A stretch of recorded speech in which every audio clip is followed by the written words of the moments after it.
इथे मी कैरी स्वच्छ धुवून नंतर त्याची सालं काढून अशा प्रकारे बारीक फोडी करून घेतल्यात। आता ह्या फोडी मिक्सरच्या भांड्यात घालून त्यामध्ये 1 चमचा जिरे, 1 चमचा लाल तिखट, इथे तिखटाचे प्रमाण तुमच्या आवडीनुसार थोडे कमी जास्त करून घ्या।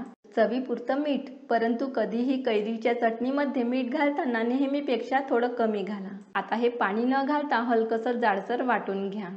तुम्हाला आंबट तिखट चवीची चटणी आवडत असेल तर छान बारीक वाटा।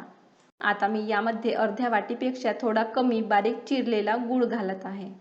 कैरीच्या फोडी 1 वाटी होत्या, त्यासाठी एवढा गूळ पुरेसा होतो। इथे गूळ घालताना तो बारीक चिरून किंवा किसून घाला।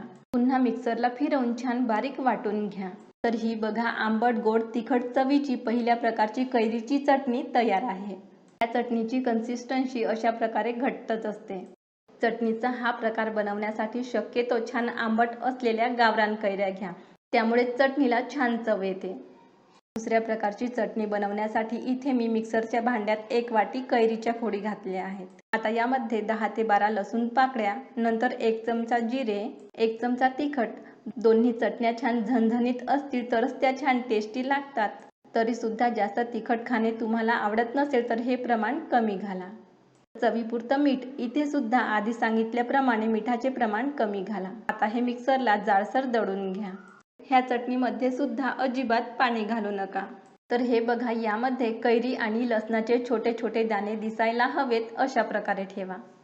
ही चटणी तुम्ही अशीही खाऊ शकता, परंतु मी थोड्या गोड चवीची करून घेणार आहे। त्यासाठी एका बाउलमध्ये ही चटणी काढून त्यामध्ये गूळ घाला। इथे मी 1 वाटी कैरीच्या फोडींसाठी पाव वाटीपेक्षाही कमी गूळ घातले। हा गूळ तुम्ही बारीक करूनच घाला। मिक्स करा आणि आता हे 10 ते 15 मिनिटांसाठी झाकून ठेवा। तर हे बघा, गुळाचं पाणी तयार होऊन चटणी अशा प्रकारे छान सैलसर होते।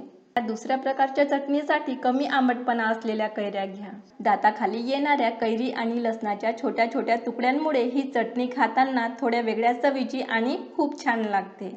कैरीला स्वतःचे पाणी सुटते, म्हणून आपण आता ज्या चटण्या बघितल्या त्यामध्ये पाणी घातले नाही, आणि पाणी न घातल्यामुळे ह्या चटण्या आपण जास्त दिवस खाऊ शकतो।